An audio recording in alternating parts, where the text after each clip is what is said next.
Capítulo 6. Pouco depois, Raskolnikov ficou sabendo mais ou menos o motivo que o comerciante e a mulher tinham para convidar Lazavieta a ir à sua casa. Tratava-se de uma coisa simples e que em si não tinha nada de particular. Uma família de fora da cidade que empobrecera estava vendendo várias coisas, vestidos, etc, etc. Tudo de mulher. Como não era vantajoso vendê-las no adeleiro, procurava um freguês, e Lizavieta dedicava-se a isto. Era alcoviteira, utilizava-se de informações particulares e tinha uma grande clientela, pois era muito honesta e dizia sempre o preço justo. É tanto. E assim era. Costumava falar pouco e, como dissemos, era tão tímida e dócil. Mas nos últimos tempos, Raskolnikov tornara-se supersticioso. Muito tempo depois disso, ainda ficaram marcas de superstição nele, marcas quase indeléveis. E em tudo estava sempre propenso a ver algo de estranho, de misterioso, algo que sugerisse a presença de certas influências e coincidências particulares.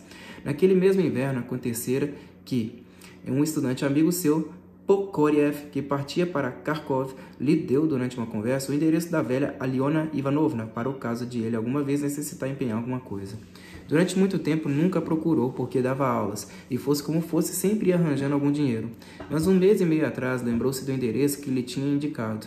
Tinha 2 objetos bons para empenhar, o velho relógio de prata de seu pai e um anelzinho de ouro com 3 pedras vermelhas que a irmã lhe oferecera como recordação quando se despedira dela. Resolveu levar o anel. Quando se viu diante da velha, à primeira vista, ainda sem saber nada de particular acerca dela, sentiu uma invencível antipatia. Aceitou-lhe as 2 cautelas e, já de volta, entrou numa taberna ordinária, pediu chá, sentou-se e ficou muito pensativo. Um estranho pensamento acabava de nascer na sua cabeça, como um pinto que sai do ovo e que muito o preocupava. Muito o preocupava. Quase ao seu lado, noutra mesinha, estava sentado um estudante completamente desconhecido, do qual não tinha a mais vaga lembrança, e um jovem oficial. Tinham jogado bilhar e agora tomavam chá. De repente ouviu o estudante falando com o oficial a respeito da usurária Aliona Ivanovna, viúva de um assessor de colégio, e lhe dava o seu endereço. Aquilo por si só já pareceu bastante estranho a Raskolnikov. Viera de lá e eis que aqui ouvia também falar dela. Não havia dúvida de que era uma casualidade, mas ainda não se libertara dessa impressão tão extraordinária, e eis que acabam por vir agravá-la. O estudante de repente pôs-se a contar ao companheiro vários pormenores a respeito da tal Aliona Ivanovna. É formidável, dizia. Tem sempre dinheiro disponível. É rica como um judeu. Pode emprestar de uma só vez 5.000 rublos e não perdoa 1 de juros. Há muitos dos nossos que a procuram. Só que há uma tipa horrorosa.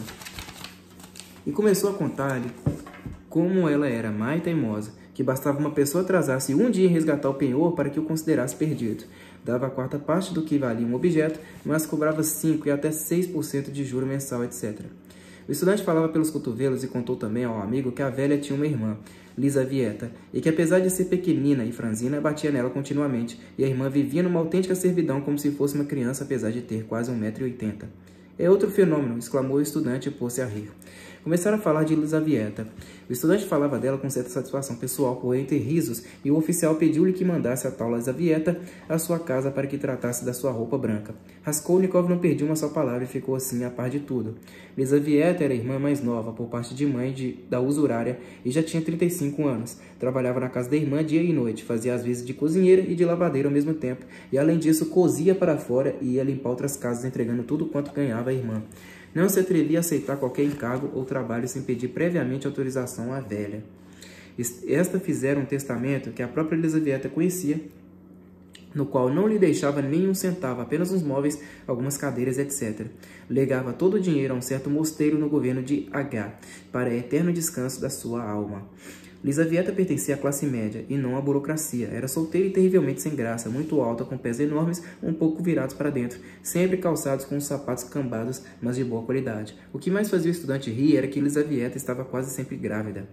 Mas não disseste que ela era um mostrengo? Observou o oficial. Sim, tem uma cor terrosa e parece um soldado disfarçado, mas não é assim tão monstruosa. Tem uma cara e uns olhos aproveitáveis, até bem bonitos. A prova é que há muitos que gostam. É tão caladinha, tão mansa, tão dócil e cordata que a tudo se presta. E também tem uma maneira de sorrir muito simpática. A propósito, ela também te agrada, sorriu o oficial. Pela sua invulgaridade. Mas não, houve onde eu queria chegar. Eu seria capaz de matar e de roubar essa maldita velha, e juro que não teria nenhuma ponta de remorsos, acrescentou o estudante exaltado. O oficial tornou a rir. Raskolnikov teve um sobressalto. Que estranho era tudo aquilo. Permite que te faça uma pergunta séria? Disse o estudante ainda um pouco exaltado. É claro que há pouco eu falava de brincadeira, mas olha, de um lado uma velha estúpida, imbecil, inútil, má, doente, que não é útil a ninguém, que até pelo contrário a todos prejudica, que nem ela mesma sabe para que vive e que amanhã acabará por morrer fatalmente. Compreendes? Compreendes? Sim, compreendo, respondeu o oficial olhando atentamente para o seu acalorado companheiro. Pois então continua a me escutar. Do outro lado, energias jovens, frescas, que se gastam em vão, sem apoio, e isso aos milhares em toda parte. 1000 obras e boas iniciativas se poderiam fazer com o dinheiro que essa velha vai deixar ao mosteiro. Centenas, talvez milhares de existências conduzidas a algum caminho, dezenas de famílias salvas da miséria, da dissolução, da ruína, da corrupção, dos hospitais de doenças venéreas. E tudo isso com seu dinheiro. Matá-la, tirar esse dinheiro dela, para com ele dedicar depois ao serviço de toda a humanidade, ao bem geral, que te parece? A mancha de um só crime não ficaria apagada, insignificante, com milhares de boas ações? Por uma vida, 1000 vidas salvas da miséria e da ruína. Uma morte, mas em troca 1000 vidas. É uma questão de aritmética. E o que pesa nas balanças vulgares da vida essa velhota, tísica, estúpida e má?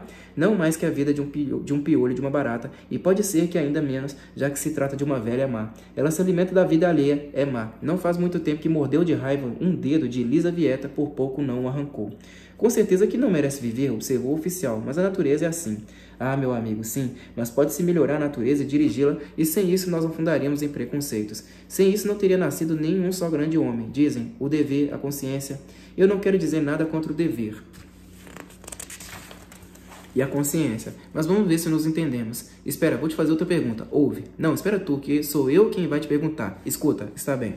Até agora tu tens falado e discursado, mas me diz, tu matarias a velha ou não? Claro que não. Eu estava falando por uma questão de justiça. Isso não me diz respeito. Pois em meu entender, se tu mesmo não te decides, é inútil falar em justiça. Anda, vamos jogar outra partidinha. Raskolnikov sentiu uma comoção extraordinária. Não havia dúvida de que tudo aquilo eram conversas vulgares e frequentes, e que por mais de uma vez já ouvira conversas como aquela, só que sob outras formas e a propósitos de outros temas em diálogos e raciocínios juvenis. Mas por que havia precisamente de acontecer algo de ele ouvir aquele diálogo e aquelas ideias, agora que na sua cabeça começava a germinar exatamente as mesmas ideias? E sobretudo, por que é que agora que acabara de afugentar de sua mente o pensamento da velha, havia de ouvir um diálogo referente a ela? Pareceu-lhe singular aquela coincidência. Aquele insignificante diálogo de taberna teve uma extraordinária influência sobre ele no desenvolvimento posterior do fato. Parecia que efetivamente havia em tudo aquilo um sinal, uma intimação. De volta do mercado do feno, jogou-se no divã e ficou ali uma hora inteira sentado imóvel. Enquanto isso escureceu e não tinha velas. Aliás, nem sequer lhe passou pela cabeça acender uma. Mais tarde não conseguiu mais se lembrar se estivera ou não pensando alguma coisa durante aquele tempo.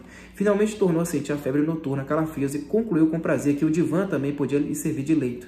Em breve, um sono pesado de chumbo abateu-se sobre ele. Dormiu durante um tempo anormalmente longo e sem sonhos. Nastácia, que entrou no quarto no dia seguinte às 8, teve de despertá-lo à força. Trouxe-lhe chá e pão. O chá já fervera uma vez e o trazia na sua chaleira particular. Isso é que se chama dormir, exclamou com desgosto. Para ele, tudo se resume em dormir. Ergueu-se a custo, sua cabeça doía. Levantou-se, deu uma volta pelo seu cubículo e tornou a cair sobre o divã. Dormindo outra vez, exclamou Nastácia.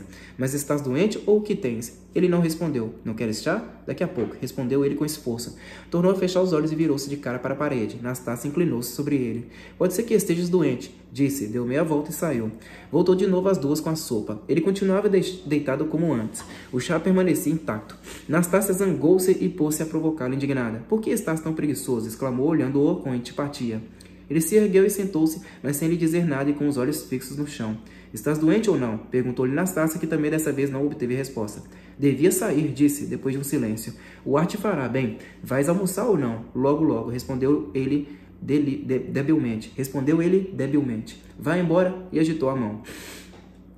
Ela tornou a inclinar-se um pouco, olhando-o com pena, e depois retirou-se. Passados uns minutos, ele ergueu os olhos e ficou durante muito tempo olhando para o chá e para a sopa. Depois pegou o pão, segurou a colher e começou a comer. Comeu pouco, sem apetite, 3 ou 4 colheradas maquinalmente. Sua cabeça doía menos. Depois de comer, tomou a estender-se no divã, mas já não pôde adormecer outra vez e ficou estendido, imóvel de bruços, com a cabeça enterrada na almofada. Tudo se transformava em devaneios, e esses devaneios não podiam ser mais estranhos. O mais frequente era sonhar que estava em algum lugar na África, no Egito ou algum oásis. A caravana descansa à sombra, os camelos deitam-se. Ao redor erguem-se palmeiras formando um círculo. Todos se preparam para a refeição. Ele não faz outra coisa senão beber água diretamente da fonte que nasce e borbulha ali mesmo ao lado. E como refrescava aquela água maravilhosa, maravilhosamente azul, fria, que manava por entre pedras multicores e de um fundo de areia tão clara com reflexos dourados. De súbito ouviu soar distintamente um relógio. Estremeceu, tornou a si, ergueu a cabeça, olhou para a janela, calculou a hora e levantou-se de um salto como se alguém o tivesse empurrado do divã. Encaminhou-se nas pontas dos pés para a porta, abriu-a devagar e pôs-se a escutar os sons vindos da escada. Seu coração batia com força. Na escada tudo estava silencioso, como se todos dormissem. E pareceu-lhe muito estranho e importante o fato de ter conseguido ficar prostrado em tal inconsciência desde o dia anterior, sem ter planejado nada, de maneira que agora sentia-se desorientado. Podia ser que já fossem 6 horas. E uma pressa enorme, febril e louco o assaltou então depois do sono e do entorpecimento. No fim das contas, não precisava de grandes preparativos. Concentrou todas as suas forças no objetivo de pensar tudo muito bem e de não se esquecer de nada. O coração batia-lhe cada vez com mais violência e com tanta força que lhe dificultava a respiração. Devia começar fazendo um nó corredio e cozê-lo ao casaco, que era coisa de minutos. Tateou com a mão por baixo da almofada e encontrou entre a roupa branca que ali havia uma camisa velha e suja que era um autêntico andrajo. Arrancou-lhe uma tira de uns 5 centímetros de largura por 36 de comprimento. Dobrou essa tira, foi buscar um casaco de verão amplo e forte de um algodão grosso, o seu único sobretudo, e pôs-se a coser as duas pontas da tira por dentro e por baixo do sovaco esquerdo. Suas mãos tremiam enquanto segurava a agulha, mas dominou-se e coseu de tal maneira que de fora ninguém notaria nada quando ele vestisse o casaco. Arranjara com muita antecedência a agulha e a linha, que guardava embrulhadas no papel dentro da mesinha. O nó era invenção sua, bem engenhosa, e destinava-se a machadinha. Não se podia andar pela rua com um machado na mão, e se a levasse por baixo do casaco, teria de segurá-la com a mão, o que também podia dar nas vistas. Mas assim não seria preciso mais nada senão prender a machadinha naquele nó e levá-la pendurada debaixo do braço durante todo o caminho. E metendo a mão no bolso lateral do casaco, podia segurar a extremidade do cabo da machadinha para que não balançasse, e como aquele casaco era muito folgado, um verdadeiro saco, ninguém poderia imaginar que estivesse segurando qualquer coisa com a mão metida no bolso. Imaginar aquele nó há já 2 semanas. Assim que resolveu o problema do nó, meteu os dedos numa pequena fenda que havia entre o divã e o chão, remexeu no canto da esquerda e tirou o penhor preparado e guardado ali há muito tempo. De fato, esse penhor não era mais do que um pedaço de madeira liso com as dimensões e a espessura de uma cigarreira. Encontrara essa tabuinha casualmente num dos seus passeios pelo pátio, onde havia uma oficina num lugar anexo. Depois colocou sobre a tabuinha uma lâmina de ferro fina e lisa, provavelmente pedaço de alguma coisa partida e que também encontrara na rua. Uniu ambas as coisas, a lâmina de ferro era a menor e amassou-as fortemente com cordão cruzado. Depois embrulhou tudo com muito cuidado e esmero num papel branco simples e apertou tanto que era impossível abri-lo de uma só vez. Fez isso assim para entreter por um momento a atenção da velha quando ela fosse desfazer o embrulho e aproveitasse a ocasião. Tinha posto ali a lâmina de ferro para fazer peso, a fim de que a velha não adivinhasse de imediato que o objeto era de madeira. Guardava tudo isso há muito tempo debaixo do divã. Mal acabara de tirar o objeto quando de repente ouviu-se um grito no pátio. Já passa das 6 há muito tempo. Há muito tempo, meu Deus. Correu para a porta, pôs-se à escuta, pegou no chapéu e começou a descer os seus 13 degraus devagarinho, suavemente como um gato. Restava-lhe fazer o mais importante, roubar a machadinha na cozinha. Há já algum tempo que decidira que a coisa deveria ser feita com uma machadinha. Tinha também uma faca de jardineiro, de mola, mas na faca e sobretudo nas suas próprias forças ele não tinha confiança, por isso optara definitivamente pelo machado. Observemos de passagem uma particularidade a propósito de todas essas resoluções definitivas já adotadas por ele em relação a esse assunto. Possuía uma característica estranha. Quanto mais definitivas, tanto mais monstruosas e absurdas pareciam depois a seus olhos. Apesar de toda a dolorosa luta interior, nunca nem por um instante chegou a acreditar na realização dos seus projetos em todo esse tempo. E mesmo que tudo estivesse já previsto e definitivamente resolvido, até nos seus mais ínfimos pormenores, e já não houvesse lugar para dúvida nenhuma, ainda assim teria desistido de tudo definitivamente, como sendo uma estupidez, um absurdo e uma coisa impossível. Mas em relação aos pontos não resolvidos, restava-lhe ainda uma quantidade imensa de dúvidas. Quanto ao lugar onde devia arranjar a machadinha, esse detalhe não o preocupava absolutamente nada, pois não havia coisa mais fácil. De fato, Nastácia, sobretudo à noite, mal parava em casa, ou ia visitar as vizinhas ou ia à loja e a porta ficava sempre escancarada.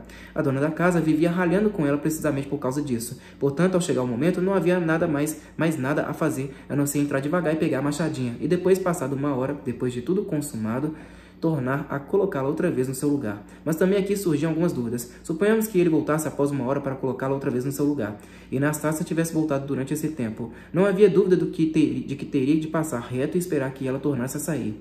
Mas se durante todo esse tempo ela precisasse da machadinha e se pusesse a procurá-la e a gritar, ficaria imediatamente com suspeitas, ou pelo menos haveria lugar para suspeitas. Mas isso eram pormenores nos quais nem sequer queria pensar, além de que também não tinha tempo para isso. Pensava no principal e adiava os pormenores para quando estivesse completamente decidido. Entretanto, aquilo lhe parecia definitivamente irrealizável. Pelo menos era o que lhe parecia. Nunca pôde imaginar que chegasse a deixar de pensar alguma vez, se levantasse e simplesmente fosse até lá. Até aquela sua experiência recente, ou seja, aquela sua vista com a intenção de inspecionar definitivamente o local, tinha feito apenas para experimentar, mas a sério, nunca apenas como quem diz. Vamos até lá, caramba, irei e experimentarei, já que se trata apenas de uma fantasia. E não pôde aceitar a ideia. Cuspiu e começou a correr indignado consigo. No entanto, parecia-lhe que, do ponto de vista moral, a questão podia ser considerada como resolvida. A sua casuística era aguçada como uma navalha de afiar, e não encontrava nenhuma objeção na sua consciência. Contudo, não queria acreditar em si próprio e procurava com uma teimosia estúpida objeções exteriores, como se alguém o obrigasse a fazer aquilo e o puxasse para lá. O dia anterior, tão rico em elementos inesperados como decisivos, atuara sobre ele de uma maneira mecânica. Era como se alguém o tivesse pegado pela mão e obrigado a segui-lo irrevogavelmente, cegamente, com uma força sobrenatural, e sem que ele pudesse opor a menor objeção, como se a ponta da sua roupa estivesse presa numa roda de engrenagem e começasse a puxá-lo. Em primeiro lugar, já pensaram nisso? Preocupava-o sobretudo uma questão. Por que é que quase todos os crimes se descobrem tão facilmente e por que se encontram tão facilmente as provas de quase todos os assassinatos? Pouco a pouco chegou a conclusões tão variadas quanto curiosas. A seu ver, o motivo principal era não tanto a impossibilidade natural de ocultar o crime, mas o próprio criminoso. Todos os criminosos, sejam eles quais forem, no momento de cometer o crime, sentem uma espécie de enfraquecimento da vontade de raciocínio, um estado que depois é substituído por um atordoamento extraordinário e pueril, precisamente no momento em que a razão e a prudência lhes seriam mais necessárias. Esse eclipse da razão, esse desfalecimento da vontade, segundo Raskolnikov, apoderava-se do homem como uma doença, desenvolvendo-se progressivamente, alcançando o máximo de intensidade momentos antes de o crime ser cometido, persistia durante a execução dele e algum tempo depois, conforme cada indivíduo, acabava por desaparecer como qualquer outra doença. O problema estava em saber se é a doença que engendra o crime ou se é o próprio crime por sua natureza sempre acompanhado de um certo gênero de doença, mas isso era uma questão que ele não se sentia capaz de resolver. Quando chegou a essas deduções, decidiu que, no que lhe dizia respeito, pessoalmente e ao seu projeto, não era possível que houvesse semelhantes colapsos morais, pois nem a sua razão nem a sua vontade o abandonariam durante toda a execução de seu plano, unicamente pela razão de que aquilo que se propunha fazer não era um crime. Prescindimos do processo mediante o qual chegar a essa resolução suprema, pois já nos adiantamos sobre os acontecimentos. Acrescentamos apenas que as dificuldades práticas de ordem puramente material do assunto não assumiam no seu espírito senão uma importância completamente secundária. Basta que conserve o domínio da minha vontade e da minha razão, para que, chegado o momento, sejam vencidas todas essas dificuldades quando relacionadas aos pormenores mais insignificantes do meu plano. Mas a execução do seu plano ia sendo adiada. Cada vez tinha menos fé na possibilidade de que as suas resoluções assumissem um caráter definitivo e, chegada a hora, os acontecimentos tomassem um rumo completamente diferente e imprevisto, para não dizer inesperado. Uma circunstância das mais insignificantes colocou-o num beco sem saída, ainda antes de ter chegado ao fim da escada. Quando alcançou o patamar da cozinha, cuja porta estava, como sempre, totalmente aberta, lançou o olhar pelo cantinho do olho para certificar-se previamente de uma coisa, da ausência de Anastácia. E a senhoria não estaria ali também? Teria a porta de seu quarto bem fechada? Não poderia vê-lo quando entrasse para pegar a machadinha? Mas qual não foi o seu espanto ao reparar de repente que Anastácia estava na cozinha e além disso trabalhava ocupada em tirar a roupa branca de uma cesta e estendê-la sobre umas cordas. Quando o viu, ela suspendeu a sua tarefa, voltou-se para olhá-lo e assim ficou até ele se afastar. Ele desviara os olhos como se não tivesse reparado em nada, mas era assunto decidido, não havia machadinha, ficou desolado. Por que é que eu concluí, disse para consigo ao atravessar a porta de serviço, por que eu concluí que precisamente nesse momento ela estaria ausente? Por quê? Porque decidi isso com tanta certeza. Sentiu o desejo de rir de si próprio, tal era a sua indignação. Sentia no seu íntimo uma raiva estúpida e bestial. Parou à porta do serviço, indeciso. Sair para quê? Só por sair para dissimular repugnava-lhe, mas voltar para o quarto lhe repugnava ainda mais. Perdi para sempre uma bela oportunidade. Resmungou de pé e virado sem a menor intenção para o escuro cubículo do porteiro, que também estava aberto. De súbito, todo o corpo lhe estremeceu. Na portaria, a 2 passos dali, sobre o banco da direita, acabava de ver brilhar alguma coisa. Olhou à volta. Ninguém. Aproximou-se do cubículo nas pontas dos pés, desceu os degraus e chamou o porteiro em voz baixa. Pronto, não está em casa. No entanto, não deve andar muito longe, já que deixou a porta escancarada. De um salto, lançou sobre a machadinha, era realmente uma machadinha, e tirou-a debaixo do banco, onde estava entre 2 achas de lenha. Em seguida, e sem ter ainda saído da portaria, meteu-a no nó corredio, pôs as mãos no bolso e afastou-se. Ninguém o tinha visto. Quando a inteligência falta, o diabo fala. Pensou com um estranho sorriso. O acaso que acabava de se deparar com ele até lhe fez sentir dores no ventre. Saiu devagar para a rua e com um ar indiferente, sem se apressar, com receio de levantar suspeitas, nem sequer olhava para os transeuntes e até se esforçava por não fixar a vista em ninguém a fim de passar o mais despercebido possível. Nesse momento tornou a recordar-se do chapéu. Meu Deus, e pensar que anteontem tinha dinheiro e não comprei um gorro. Praguejou intimamente. Deu uma olhadela para o interior de uma loja e viu que já eram 7h10. Tinha que andar depressa e ao mesmo tempo fazer uma volta. O melhor era entrar pelo outro lado, pela porta de trás. Antes, quando imaginava tudo isso, pensava que estaria muito excitado. Mas agora não estava absolutamente nada. O que o tinha de momento eram pensamentos estranhos e não por muito tempo. Enquanto passava pelo parque Yusupov, imaginou que deviam construir fontes que refrescassem deliciosamente o ar em volta das praças públicas. Depois, pouco a pouco, chegou a convicção de que a ampliação do Jardim de Verão até Campo de Marte, a sua união com o Jardim do Palácio Mikhailovsky, seria uma inovação tão agradável como útil para Petersburgo. E a propósito disso, perguntou-se por que em todas as grandes cidades as pessoas preferem, menos por necessidade do que por gosto, viver em bairros onde não há jardins nem fontes, mas apenas lixo e mau cheiro, e onde a sujeira reina. Lembrou-se então do passeio pelo mercado do feno e por um instante apercebeu-se da sua situação atual. Que estupidez, disse. Vale mais não pensar nisso. Deve ser assim com certeza que os indivíduos que são levados ao patíbulo se agarram com o pensamento a todos os objetos que encontram pelo caminho. Essa ideia atravessou a sua mente como um relâmpago, mas apressou-se a afugentá-la. E, entretanto, ei-lo já muito próximo, eis ali a casa e ali a porta. E não se sabe onde ouve-se um relógio. O que? Já serão 7h30? É impossível, com certeza deve andar adiantado. Mas a sorte lhe foi favorável quando ia entrando. Como de propósito, uma enorme carroça de feno entrava precisamente diante dele pela porta cocheira, ocultando-a completamente no momento em que ele a atravessava, de maneira que mal a carroça entrara no pátio e ele já escapulia para a direita. Uma vez ali, ouviu do outro lado da carroça várias vozes que gritavam e discutiam, mas ninguém o vira, ninguém se encontrara com ele. Algumas janelas que davam para aquele imenso pátio quadrado estavam abertas àquela hora, mas ele não levantou a cabeça, pois não tinha coragem para isso. A escada que conduzia ao andar da velha ficava ao lado da porta da direita. Ele já se encontrava na escada. Contendo a respiração e comprimindo com a mão as pulsações do coração, ao mesmo tempo que apalpava a machadinha e a endireitava uma vez mais, começou a subir os degraus suavemente, com muito cuidado e apurando o ouvido a todos os instantes. Mas a escada estava completamente deserta naquele momento. Todas as portas estavam fechadas, não encontrou ninguém. Sabia que no segundo andar havia um quarto por alugar, onde trabalhavam alguns pintores que não reparavam nele. Parou por um momento, reconsiderou e continuou a subir. Lá, isso é verdade, seria melhor que não estivesse aí, mas acima deles há mais andares. Agora já está no quarto andar. Ali está a porta em frente, o andar está deserto. No terceiro andar, abaixo do da velha, o mais provável é que também não haja ninguém. Taparam o cartão de visita que estava fixado à porta, e isso é sinal de que os inquilinos se mudaram, sufocava. Por um momento, uma ideia atravessou seu pensamento. Não seria melhor ir embora? Mas se respondeu a essa pergunta, pôs-se a escutar junto do quarto da velha. Estava um silêncio de morte. Apurou ainda o ouvido no alto da escada e escutou atentamente durante muito tempo. Depois deu uma última olhadela à sua volta e endireitou novamente o cabo da machadinha. Não estarei demasiado pálido? Pensou excessivamente comovido. Não seria melhor esperar que o meu coração se acalmasse? Mas seu coração não serenava. Pelo contrário, como se fosse de propósito, cada vez palpitava com mais força. Não pôde se conter mais. Lentamente estendeu a mão até o cordão da campainha e puxou. Deixou passar meio minuto e tornou a chamar com um pouco mais de força. Nenhuma resposta. Para que chamar de novo? Tal insistência não seria oportuna. Com certeza a velha estava em casa e se estivesse só naquela ocasião sentiria mais receio. Conhecia em parte os costumes de Aliona Ivanovna e tornou a encostar o ouvido à porta. Será que os seus sentidos estavam extraordinariamente aguçados, coisa difícil de admitir? Ou aquele rumor era, na verdade, tão bem perceptível? Fosse como fosse, percebeu de repente o roçar de uma mão sobre o ferrolho da fechadura e, ao mesmo tempo, o farfalhar de um vestido contra uma almofada da porta. Alguém invisível estava ali por trás, escutando como ele, esforçando-se por dissimular sua presença lá dentro e, segundo parecia, também com a orelha pegada à porta.